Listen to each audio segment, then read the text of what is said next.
Hi,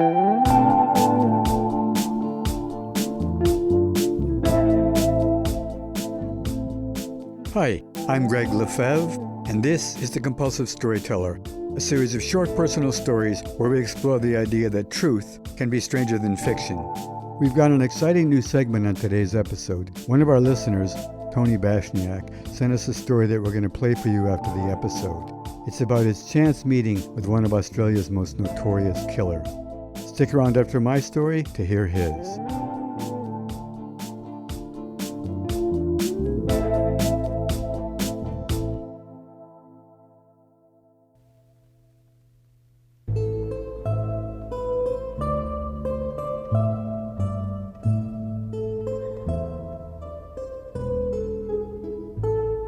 Pravda means truth. A few years back, a very hip restaurant bar called Pravda opened in the Soho section of Manhattan. Pravda is the Russian name for truth and was also the name for the main Russian Communist Party newspaper. For years, it was often quoted by name in the U.S. press, but with Putin's complete takeover of the party in the country, you rarely see any reference to Pravda anymore. Pravda, the bar, was located in the basement of an old building that was entered from the street by descending a dark emergency stairway to the basement. The door handle was a hammer and sickle, nicely crafted with smooth edges on all sides.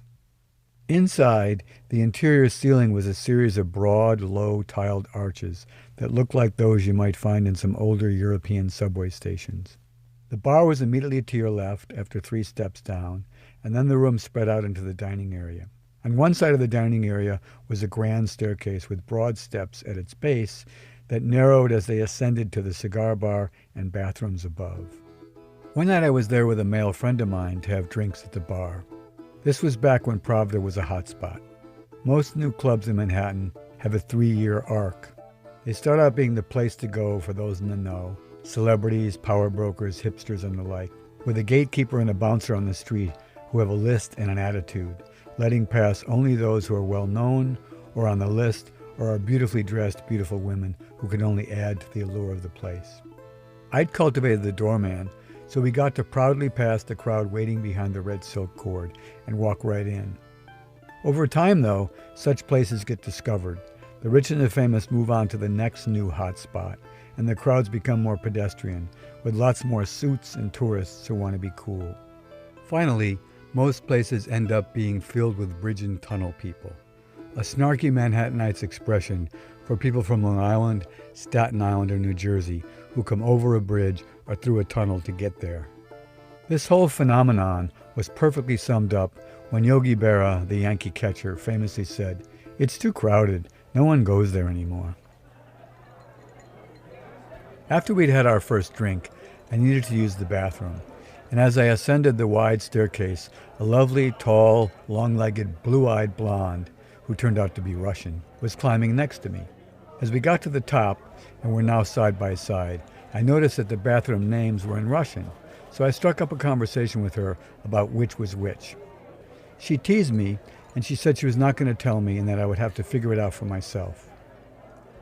So I chose one and went in, and the one that I'd entered had a urinal, so I knew that I'd guessed right. But this men's room was different because it also had a window to the women's room next door. Although it was frosted, you could still kind of see what was going on in the other room. My lovely newfound Russian friend knocked on the glass from her side and waved at me, which I found intriguing and sexy. So I did my business and left, lingering a bit outside until she came out, and we had a nice chat about Russia and New York and Pravda. We were getting along famously, and as we walked down the stairs, I could see that her group, which was sitting at a big round table to our left, was looking up at her, probably because she'd been gone for a while. At this point, she unceremoniously turned her back on me and walked away toward her group without a word, no goodbye, no nothing.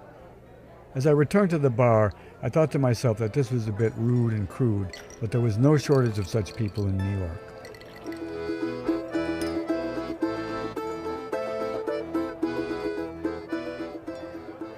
Half an hour later, as my friend and I were finishing our second round, she reappeared, all smiles and giggles.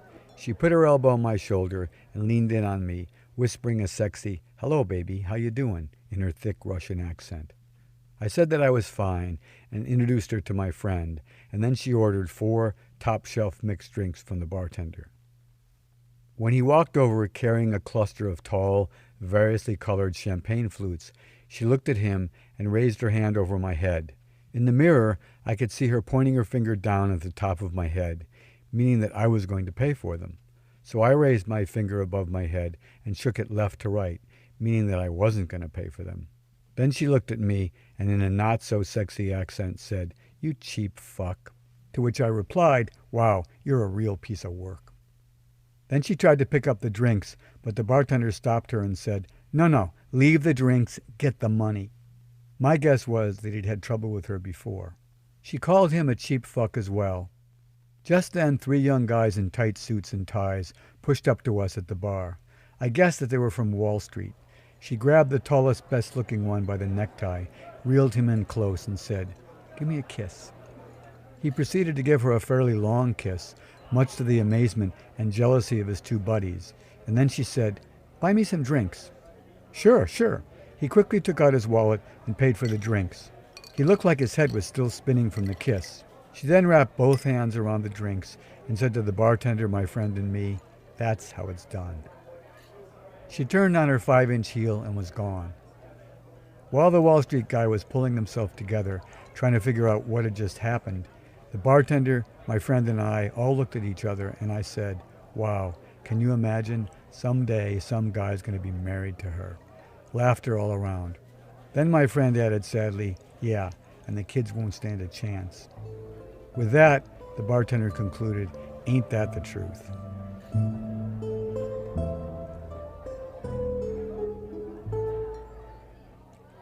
As with so many hot spots, Pravda is now gone. Recently I went back for a look, mistakenly expecting that it had been replaced by an expensive sneaker store. I found the gate of the emergency stairs open, along with the downstairs door. The hammer and sickle had been replaced by a standard doorknob. I walked in, calling out hello a few times, before a woman came out from the kitchen. She had worked at Pravda and now managed Gospel, the club's replacement. She pointed out the changes that had been made. There was no longer a mirror behind the bar. The arches, which were structural, were also removed at great cost. The ceiling had been soundproofed with furniture cushions, an odd choice, and the upstairs bathroom and cigar bar were gone, making room for a new first-floor entrance which fed patrons directly down the stairs into the club. The thing that I came away with was that with just a couple bare bulbs burning and the crowd gone, there was nothing at all special about the place. In fact, it was almost bleak. But give a room some smoke and mirrors, the right lighting and the right crowd, and it can become a magical place, which of course completely defies the truth.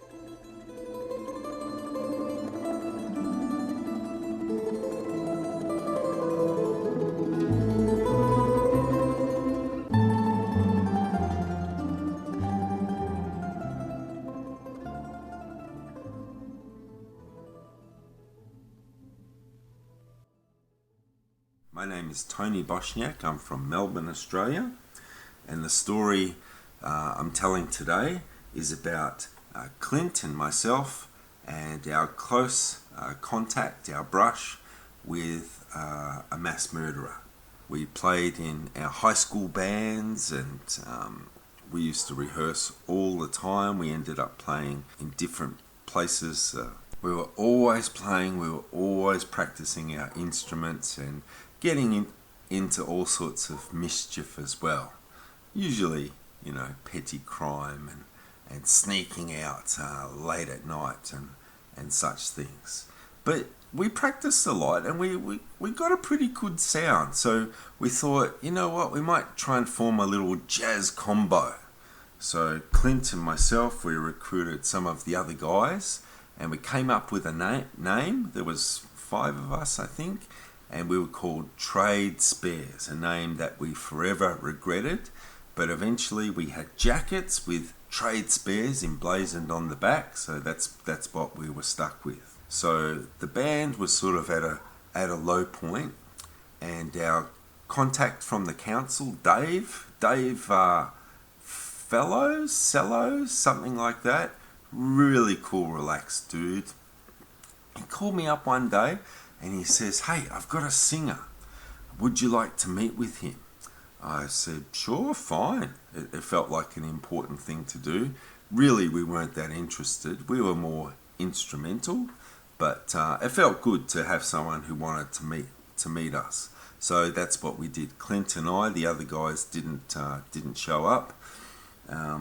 We met with this singer. Now, he didn't drive. And you know those kind of people that you never really know their name? Well, we never knew this guy's name. A really great guy. His name was Spud. Now, he didn't drive. So his driver was a person called Julian.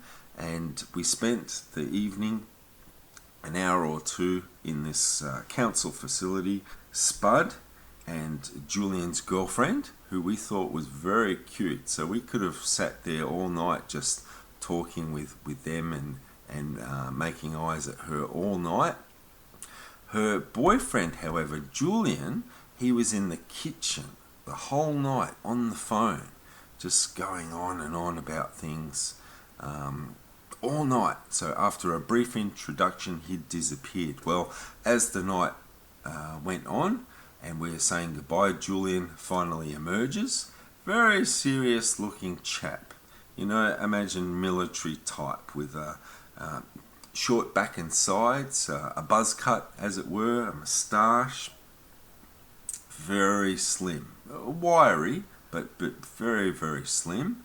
And I think that was the first true bone-crushing handshake that I'd ever got in my life. So he crushed my hand, then he crushed Clint's hand, and soon enough they were outside getting in the car.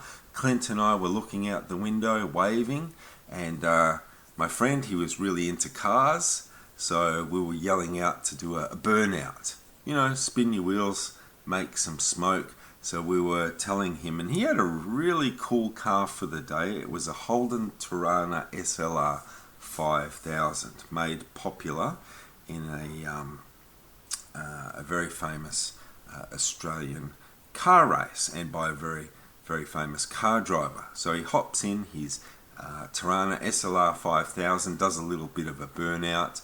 We cheer and wave appropriately as they speed off into the night. So Clint and I, all of a sudden, we're in the silence, we're in the darkness, we're looking out the window. We turn to each other, we look each other in the eyes, and we say to each other in unison, "That guy Julian is weird." However, we decided to meet again next week, and so soon enough Clint and I found ourselves at the same council facility the week after. They didn't show, and we could not have cared less, so we did our usual mucking around and decided after some time, it was getting late, we decided to call it a night, and as I always did, I caught one of the last buses home, and soon enough I was at home. Coming into the house, you got to be quiet. At that time and age, you get in trouble for coming home late, which I was always doing. So I snuck into the house and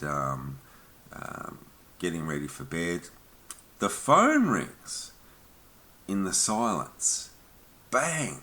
I pick it up in the first or second ring because you get in trouble for that sort of thing, friends calling each other, and I thought this is definitely for me. So I picked up the phone on the first or second ring, and it was Clint.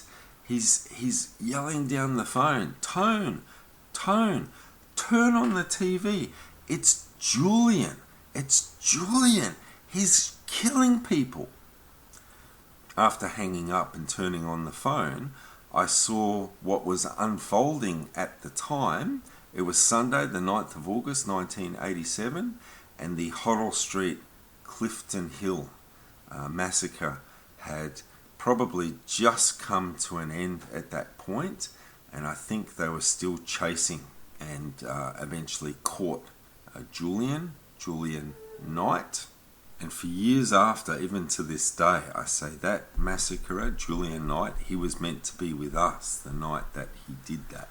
We've had many tragedies in Melbourne, but this was one that really shook Melbourne, shook Australia. Many lives have been changed, ended.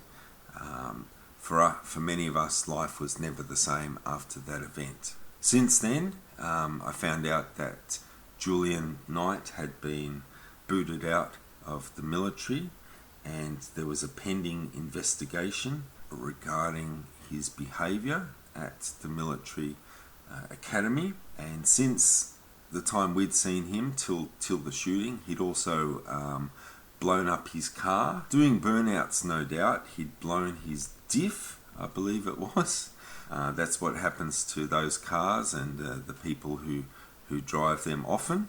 Reading the news reports and hearing people talk about it. Eventually I fell into, later on I discovered that was a depression that lasted for a number of years until I finally got some help. Clint, I don't know what he'd ever thought about it, but his life spiraled out of control until he eventually died from an overdose in the year 2000, although we'd fallen apart sometime before then. We'd sort of gone separate ways by then. Looking at some of the reports now, I see that he caused the deaths of 7 people and serious injury to 19 others. And for so many people who were directly affected, others indirectly, our lives have never really been the same. Occasionally, Julian Knight would still make the news over the years. He's a vexatious litigant, I think the phrase may be, always trying to start some sort of legal case. Now he's been prevented from doing so anymore, it seems.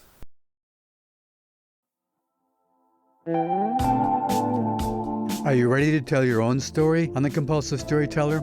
We're launching a new segment of guest storytelling, and we want to hear your stories. Email a voice recording to hello@thecompulsivestoryteller.com. I'll play selected stories on upcoming episodes. Try to be as clear as possible in your recording, and we reserve the right to lightly edit them for length and clarity. Leave your name or contact information in your voicemail or email, and let us know if you'd like the story to be anonymous. I can't wait to hear from you. The Compulsive Storyteller is now co-produced by Gregg and Fadia Montserrat, who's also arranged the music and created the special effects. Emily Ramon does design, research, editing, and marketing. Peter Kokoma has made our theme music and for many seasons co-produced the show with me. If you enjoyed this week's episode, let us know. You can find us on Instagram and Facebook at The Compulsive Storyteller, and we'd love to hear from you. This podcast is independently produced, so we really appreciate all your help and support. Share the show with your friends, subscribe on Apple, Spotify, or wherever you get your podcasts, and please leave a review. You can also check out our website, thecompulsivestoryteller.com, for more information. Thanks for listening, and if you didn't like this one, the next one will be another story. All characters and events portrayed in this podcast are based on my truth, with some names and facts changed for privacy. The conversations and dialogues are based on my best memory, but are not word-for-word recreations.